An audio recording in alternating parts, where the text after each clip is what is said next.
la non-reprise des amendements du Rassemblement national et de la France insoumise. J'aimerais votre opinion, s'il vous plaît. Ah bah écoutez, il y avait une phrase qui avait été employée par Madame Borne, par la Première ministre. On ne fait pas partie de l'arc républicain. Alors on nous a toujours pas expliqué pourquoi on ne faisait pas partie de l'arc républicain. Nous avons déposé des centaines d'amendements, donc dont acte, aucun n'est retenu. Le 49.3, c'est pas l'utilisation du 49.3 en tant que tel. C'est compris, c'est dans la Constitution, donc il n'y a pas de souci là-dessus. C'est tout simplement l'utilisation qui en est faite par ce gouvernement, qui nous dit je suis dans la concertation, j'écoute, on a beaucoup changé. Ça rappelle la sortie de crise des gilets jaunes, et puis à l'arrivée, eh bien voilà, on n'écoute pas des députés de la NUPES également. Il faut lire du Rassemblement national. Marine Le Pen a simplement fait plus de 13 millions de voix à la présidentielle. Nous sommes le premier groupe d'opposition, mais visiblement on ne compte pas. Il faudra rentrer dans les détails, mais enfin je pense qu'il y a un amendement, celui qui avait été déposé par le MoDem, qui n'a pas dû être retenu. Horizon s'était abstenu d'ailleurs. Il y a un petit signal pour la majorité. 19 députés de Renaissance avaient voté pour ce texte, y compris d'ailleurs le suppléant d'Elisabeth Borne. Je pense que cet amendement sur les super dividendes ne sera pas retenu. Voilà, c'est tout simplement mensonge, mascarade de la part de ce gouvernement, cette discussion budgétaire. Allez, la réponse du MoDem pour la majorité présidiale, Erwan Balanant, et ensuite François Picmal. Il faut comprendre les processus parlementaires et les processus d'élaboration des budgets.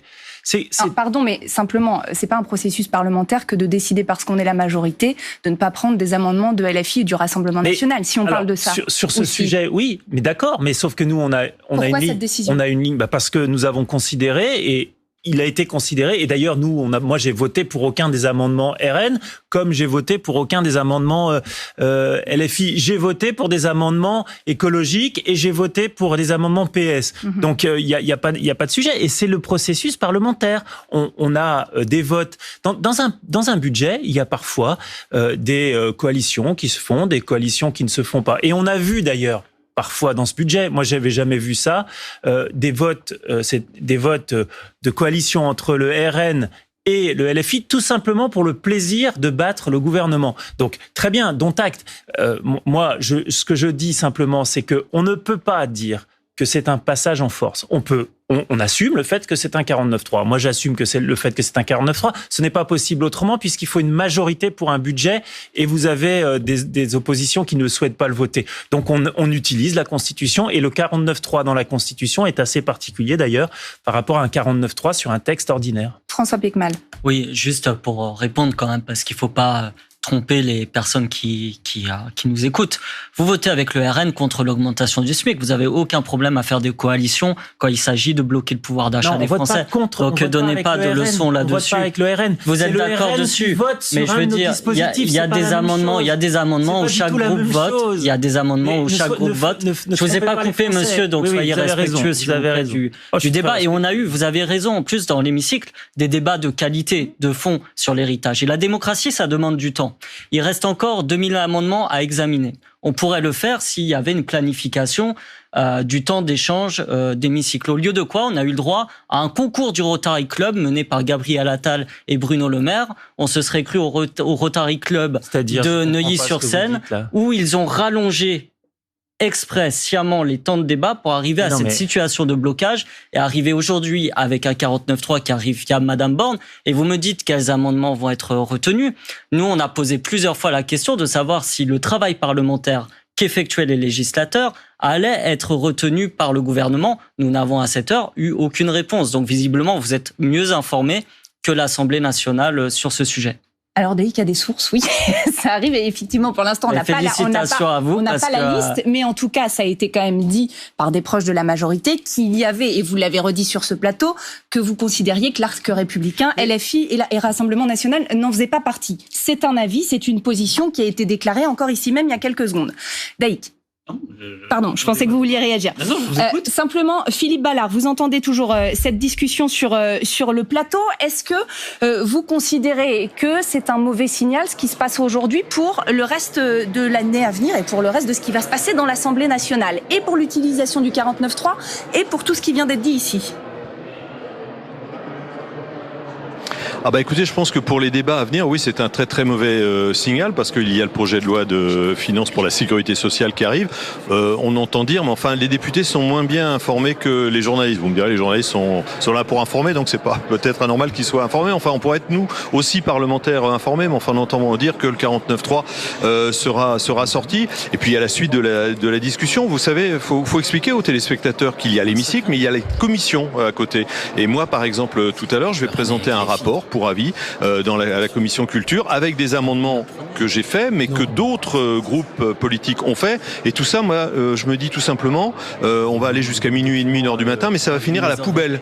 Voilà, donc l'entrain que l'on met à construire des rapports, à déposer des amendements, je peux vous dire qu'il y a un moment, quand même, on se demande à quoi nous servons, tout simplement, à quoi sert tout ce temps passé, ce travail, ces heures passées en commission et dans l'hémicycle. Encore une fois, le gouvernement, Emmanuel Macron nous avait dit « j'ai changé », voilà, je suis dans la concertation, la co-construction, pour reprendre son expression, et il n'en est rien, voilà, c'est tout simplement du flanc, et on en est là, donc l'utilisation du 49.3 quasiment d'une façon hebdomadaire.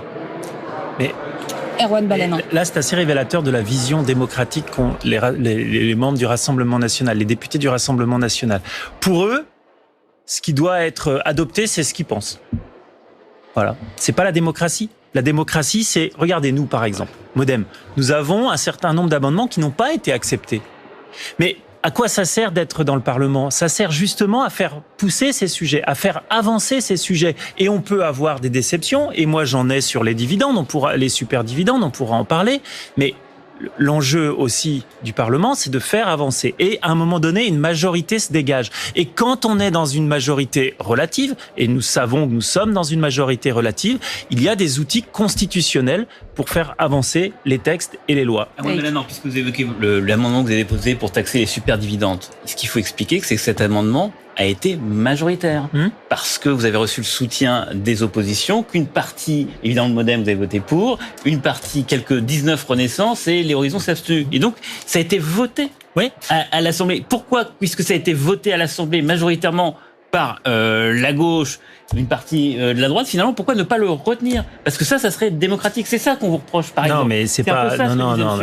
Oui, mais vous pouvez pas dire que le processus qui vient de s'engager est antidémocratique. Cet amendement, il a été effectivement voté.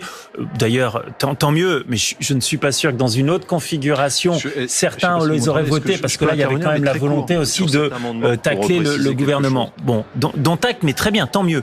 Mais c'est la démocratie. La démocratie, il y a des processus législatifs. C'est d'abord accepter ces règles. Et tout à l'heure, j'ai été un petit peu choqué parce que vous avez dit, Monsieur Pittmal, sur, je sais plus, vous avez fait la comparaison avec Rotary Club. C'est pas ça non, avec Total. Le concours d'éloquence du Rotary Club. Non, avec Total. Gabriel Attal le fait très bien. Au tout début du propos. Non, c'est dans notre démocratie ce 49.3. Et il a d'ailleurs il a évolué depuis 2008. Non, c'est pas un aveu de faiblesse. Non, c'est pas un aveu de faiblesse. C'est une quand on a été élu depuis 3 mois et qu'on en est déjà au 49.3... Eh ben alors votez le budget ou abstenez-vous au budget. Écoutez, encore faudrait-il l'examiner dans son entier. Il y a la CVAE qui va causer beaucoup de pertes de recettes pour les collectivités locales. On ne pourra même pas en parler. Entièrement compensé à l'euro près. Le 49.3 arrive dans un moment où des amendements sur la taxation des super profits doivent arriver en examen. Un nouvel argument. Et c'est pas non plus un hasard si Madame Borne veut sortir le 49.3 maintenant. Justement, tiens, alors qu'il y a le scandale de la rémunération du PDG de Total, des profits faramineux de Total, que les gens ne s'en sortent plus, que les prix à la pompe augmentent, alors que nous, on demande de les bloquer depuis le départ. On arrive dans ce moment où, évidemment, le gouvernement nous sort le 49.3, alors que nous pourrions avoir des débats de qualité, vous et nous. Moi, je regrette qu'on en arrive là et que parce que aussi vous avez fait traîner les choses. Faire regretter que Gabriel Attal et Monsieur le Maire, comme Monsieur le Maire, aient été à fond dans les débats. Les téléspectateurs allaient voir par eux-mêmes. Allez, Erwan Balanant, généralement, vous savez ce que c'est le reproche des oppositions dans ces situations-là ? Les ministres ne répondent pas au banc. Et là, nous avons eu des ministres qui ont été pédagogiques qui ont expliqué, et sur les super profits, le fait qu'on ne les ait pas, c'est un choix politique, vous en avez le droit. Alors, le fait que l'on ne les ait pas étudiés, c'est dommage parce que ça aurait permis de montrer aux Français que nous reprenons ce dispositif porté par Emmanuel Macron de la contribution qui va rapporter 10 milliards sur les énergéticiens. 10 milliards d'euros, c'est l'amendement des super profits. C'est-à-dire Erwan Balanant, s'il vous plaît. Erwan Balanant, François Piquemal, Philippe Ballard, qui est toujours connecté avec nous. On va continuer cette discussion. Il nous reste peu de temps. Daïk, j'aimerais qu'on revienne sur la notion de motion de censure parce qu'il en est aussi question dans les heures à venir. C'est pas un secret ni du côté de la NUPES ni du côté du Rassemblement national. Oui, la NUP va déposer une motion de censure. Parallèlement, le RN va en déposer une également. C'est la riposte qui est permise aux oppositions. Puisqu'il n'y a pas de vote sur un texte, finalement, ils peuvent déposer cette motion de censure. Et si cette motion de censure est majoritaire, le gouvernement est renversé. Alors, pour que qu'elles seront discutées sans doute lundi, ces motions de censure, la question c'est... Elles sont déposées séparément, mais pour qu'elles soient majoritaires, il faut que toutes les oppositions acceptent de voter la motion de censure, soit portée par la NUP, soit portée par le RN. Et la question, on peut poser peut-être d'ailleurs à M. Piquemal, est-ce que vous êtes prêt à voter la motion de censure du RN? Et puis on la posera peut-être à M. Ballard tout à l'heure. Absolument, chacun son tour. Il est prêt à voter la motion de censure de la NUP. C'est la seule condition, si vous voulez renverser le gouvernement, et que donc une autre politique soit appliquée. François Piquemal. Bien sûr, on est contraint, surtout par le 49.3, parce que moi j'attends toujours qu'il arrive. Alors, vous nous dites à 17h30, mais on va voir. Si ce 49.3 arrive, voterez-vous ou non ensuite une motion de censure du Rassemblement national? On va avoir une discussion collective en temps et en heure, mais je pense que nous aurons notre motion de censure et nous inviterons tous les parlementaires qui le souhaitent, y compris ceux du MoDem, pourquoi pas, puisqu'on a des convergences. Excusez-moi, mais simplement, est-ce que vous pourriez répondre à la question? Est-ce que vous pourriez répondre à la question? La question étant, est-ce que oui ou non, vous signerez s'il y a une motion de censure du Rassemblement national? Est-ce que vous la signerez? Non, votez. Vous la voterez, pardon. On a notre motion de censure et on votera notre motion. Donc ça servira à rien. Uniquement. Voilà. C'est juste du théâtre, quoi. Non, le théâtre, c'est ce que vous avez fait pendant ces temps-ci avec M. Attal et M. Le Maire. Allez, Philippe Ballard, vous êtes toujours avec nous. Votre motion de censure, vous allez aussi la déposer s'il y a un 49.3. Est-ce que vous voterez la motion de censure de la NUP ?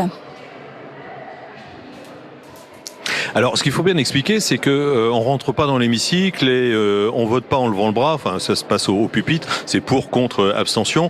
Juste, je veux renverser le gouvernement. Il y a un texte qui fait 2-3 pages et il y a des motifs. Donc, si on découvre, on connaît pas le texte de la NUPES, mais qui nous disent il faut désarmer la police, faut augmenter l'AME, faut augmenter le flux migratoire. Ça, il y a peu de chances qu'on vote cette motion de censure. Je pense que c'est plutôt dans cette voie qu'on s'oriente. Donc, non, on votera pas la motion de censure de la NUPES. On va attendre d'avoir le texte, mais enfin il y a quand même peu de chance et on votera nous on va exposer nos motifs dans les 2-3 pages et ceux qui veulent se rallier voteront la motion de censure tout simplement. Mais visiblement, ni dans un camp, Philippe Ballard, pardon, ni dans un camp ni dans l'autre, visiblement vous souhaitez voter la motion de censure de l'autre. Ça sert à quoi de la mettre sur la table, cette motion de censure, si vous n'arrivez pas à la faire voter ? Mais parce qu'on s'exprime, non seulement on censure le gouvernement, mais on s'exprime sur un texte. Voilà, et je reprends les propos que je viens de vous tenir. Je sais pas ce qu'il y a, moi, dans la motion de censure de la NUPES, mais je pense qu'il y a des choses on est opposé à 180 degrés, voire 360. Donc on va pas soutenir un texte que nous combattons 365 jours par an. Merci Philippe Ballard de nous avoir fait part de votre avis. François Piquemal sur cette question, évidemment.